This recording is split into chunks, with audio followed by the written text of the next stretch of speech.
मतलब मैं आपको बता नहीं सकता कि how humble you are and how much you are serving everyone in this trading company. Actually sir देखिए, हम्बल क्या, मैंने बस कोशिश करता हूँ सर कि लोगों तक सही चीज़ पहुँच जाए। और हमारे यहाँ एक बिहार में कहावत है सर कि जाके पाए ना परे बीवारी हो क्या जाने की। तो हमने इस लाइफ में बहुत कुछ खोया है, हमने इस बाजार में काफ़ी कुछ खोया है, और जो भी खोया है हमारे फैमिली वालों को पता है, दोस्तों को भी पता होगा।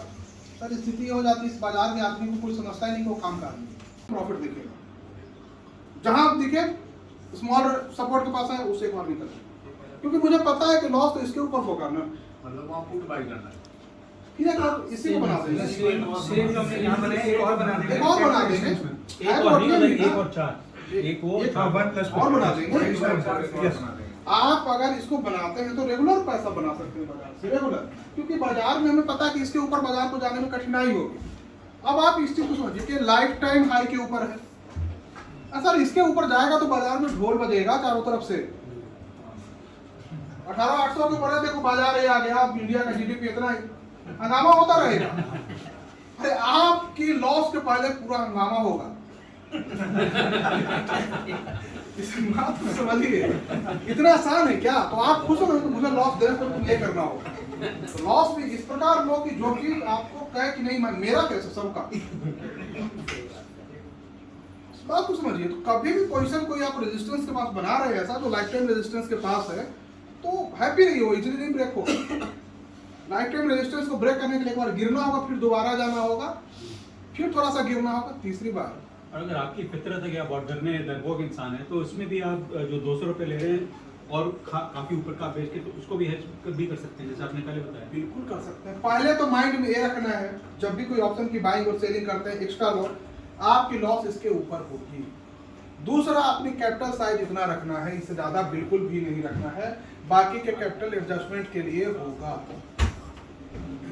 ठीक है, आपको अगर ऑप्शन में काम करना है एडजस्टमेंट के लिए रख के छोड़िए, आपको पैसा बनेगा,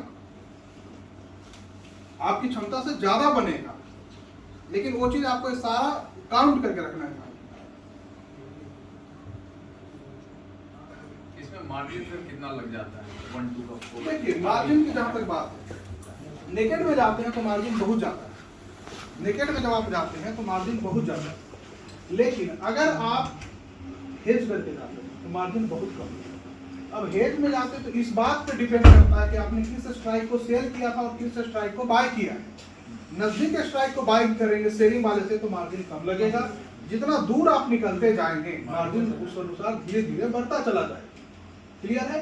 प्लस एक्सपायरी में कितना टाइम बचा हुआ है, उस टाइम के अकॉर्डिंग भी आपका मार्जिन बढ़ता और घटता है, समझ गए? लेकिन एवरेज अगर देखा जाए तो एक लॉट में जो आपको मार्जिन आएगी, मुझे लगता है कि करीब 30,000 के 35,000 के आसपास आएगी। मतलब हेज करने पे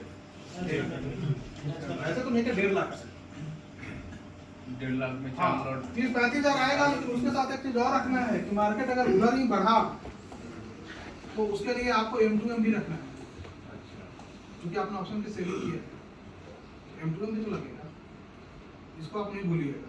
बहुत लोग करते हैं M2M अकाउंट में नहीं रखते हैं, बना तो लेते हैं, अब जाते हैं तो काटना पड़ता है। इसमें का 60% आप रखेंगे, उसमें सर ब्रोकर को पे करना पड़ता है क्या सर?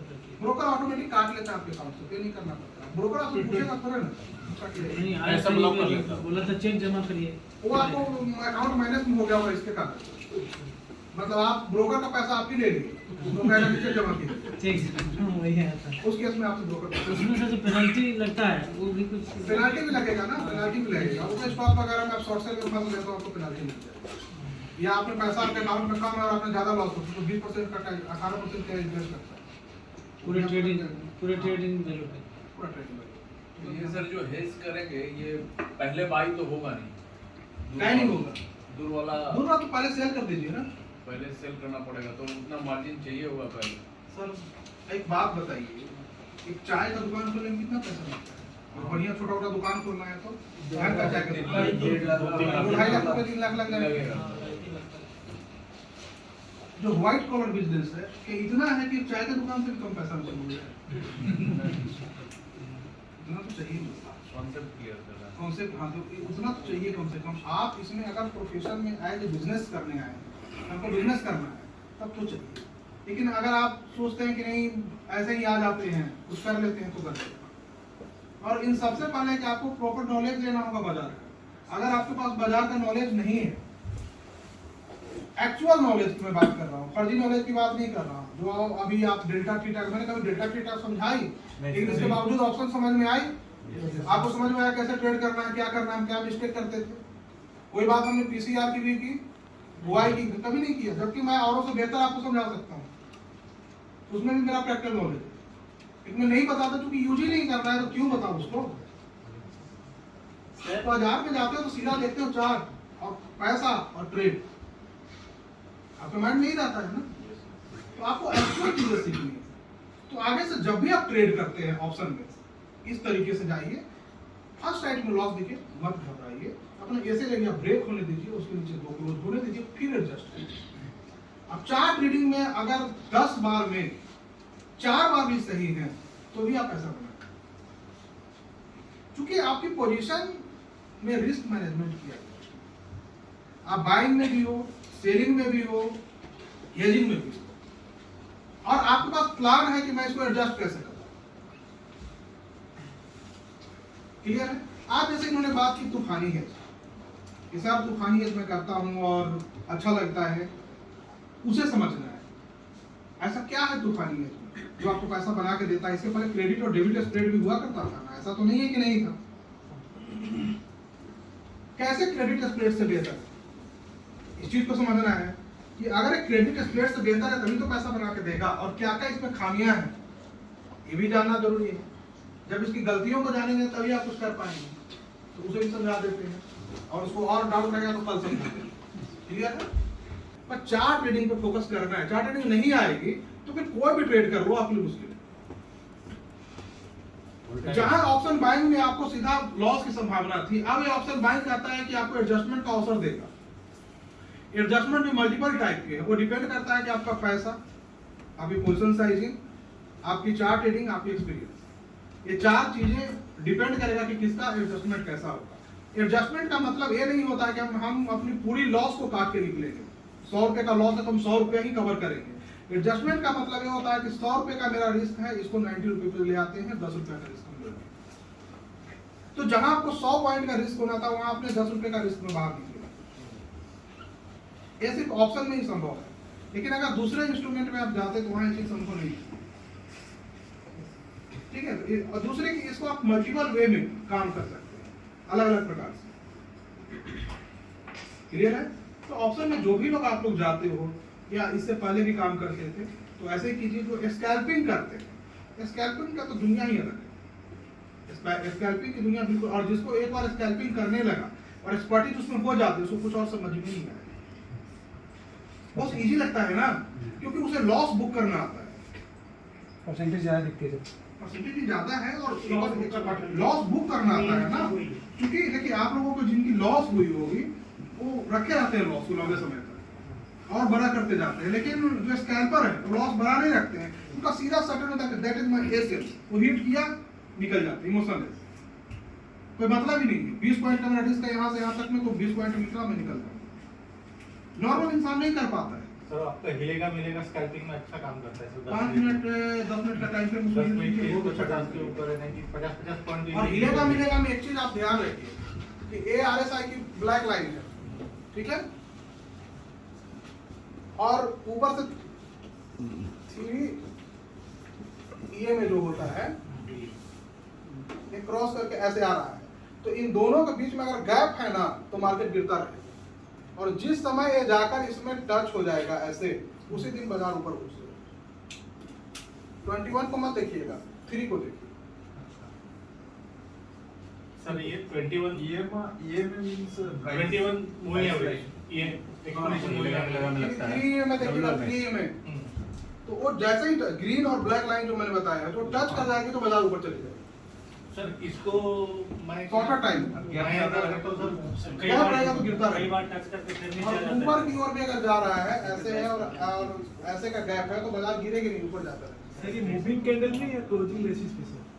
मूविंग में सर स्कैल्पिंग में सर आपका जो हिलेगा मिलेगा का जो ऊपर का जो है ना वो उसको सर हमने दूसरी चीज मिलेगा मिलेगा में एक चीज और सुनिए, नीचे का RSI मान लीजिए ऐसे चला गया 70 पे चला गया, ठीक है। कलर वाला सर यहाँ आपने से एक बताया था ना RSI प्लस वाला, अभी और भी 2-3 देख रहे हैं उसमें सर, मैं कोशिश कर रहा हूँ सिंप्लीफाइड करने की कि जितना कम से सर उसमें और एक हमने देखा था उसमें, यानी कि अगर हमने 2 RSI नीचे लगा दिए, यानी कि एक 14 का और एक 8 का, तो वो जो क्रॉस में जो अपना ऊपर का जो बैंड काम करता है ना वैसे ही करता है और उसमें कलर भी चेंज हो जाता है। हो सकता है और भी 2-3 चीजें हम देख रहे हैं उसको आने वाले दिन डिस्कस करेंगे। क्या बता रहे थे? हाँ सर ये आप बता दीजिए। देखिए इसमें क्या होता है कि RSI के थ्रू भी आप रेजिस्टेंस को आइडेंटिफाई कर सकते हैं। ये रहा, अब दोबारा 70 के पास जाएगा तो वहां से बाजार फिर से रिएक्ट करता है, जिसको हम बोलते हैं स्ट्रेंथ वाइज रेजिस्टेंस और सपोर्ट, और काफी अच्छा काम करता है। तो इस चीज का भी ध्यान रखिए। वो 86 वगैरह तो 86 को होता है आपको इन्वेस्टमेंट के केस में, 86 प्लस अगर हो जाए मंथली टाइम फ्रेम पे कोई भी आपका RSI में, तो वहां से मंथली टाइम फ्रेम ये डेली वाला है। एक्सचेंज करने क्या करने के लिए, इंट्राडे के लिए सब स्कैल्पिंग के लिए तो देखिए अगर आप इंट्राडे करते हैं और स्कैल्पिंग करते हैं तो स्कैल्पर 5 रखेंगे, इंट्राडे वाले 10 रखेंगे, ठीक है।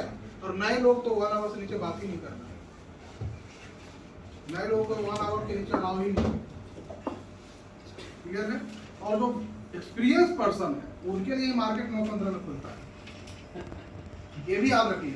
जो अनएक्सपीरियंस है, जिनको बिल्कुल नॉलेज नहीं, उनको 11-15 के बाद, जिन्होंने 1 साल मार्केट को दे दिया उनको 10-15। एक नियम याद रख लीजिए, आपको बाजार बहुत हद तक लॉस से बचा लेगा, क्योंकि जितने लोगों का लॉस होता है ना जनरली 9-15 से लेकर 10-15 के बीच में होता है। जितने भी लोगों को होता है तो फर्स्ट आवर में होता है, लोग कहते हैं सर फर्स्ट आवर में मोमेंटम होता है और आप कहते हो कि बाद में ट्रेड करो, तो एक्चुअल मोमेंटम 1 बजे के बाद होती है।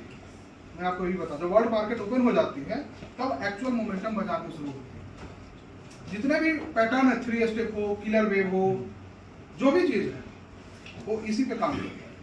और आप देखेंगे कि 12-15 के बाद जो कैंडल बनी है 12-15 की बहुत बड़ी बनती है, या 2-15 वाली जो होती है, 2-15 से 3-15 वाली तो बहुत बड़ी बनती है, बहुत बड़ी मूवमेंट उसमें आती है, इसी कारण 2-15 जनरली। तो इस चीज को ध्यान रखें आप लोगों को, तूफानी हम कल बता देते हैं स्कैल्पिंग का सब बता क्या स्कैल्पिंग में इसमें टाइमिंग मुझे बताइए 5 मिनट से 10 मिनट लेगा, उससे ज़्यादा लेगा हीरे का मिलेगा, मिलेगा 5 मिनट में मिलेगा फेल नहीं करता छोटे टाइम फ्रेम पे। छोटे टाइम फ्रेम पर अगर मिलेगा आप यूज करते हैं और थोड़ा सा भी प्राइस एक्शन जानते हैं तो फेल नहीं करेगा। इंट्राडे में आपको 40 पॉइंट 50 पॉइंट बना के दे देगा बैंक निफ्टी में। लेकिन रूल याद रखिएगा पीआर पीएस का, उसको मत भूलिएगा। जब भी मिलेगा हो और पीआर पीएस साथ से बाजार रिजेक्शन वहां कर देगा। जैसे कल बाजार ऊपर जा रही थी, दोपहर में हमारे साथ थे, हमने कहा कि बाजार इस तरह से बनी थी, एक रेड कैंडल इस तरह से बनी थी, कहा कि बाजार यहीं से गिर जाएगी, इसके नीचे जाना है तो ग्रीन यहाँ बनाओ, इसी तरह से जितना बड़ा बना है ग्रीन कैंडल, ये तब ऊपर जाएगी तो अभी गिरेगी और जाएगी तो लो ब्रेक करेगी। रीजन क्या था कि जब भी ऐसा पैटर्न बनता है तो बाजार गिर जाती है। बढ़ते हुए मार्केट में पैटर्न नहीं बनना चाहिए। अलग अलग प्रकार के बहुत सारे पैटर्न के बाजार जो काम करते हैं, वो भी आपको सीखना होगा। ये 5 मिनट पे काम करेगा सर?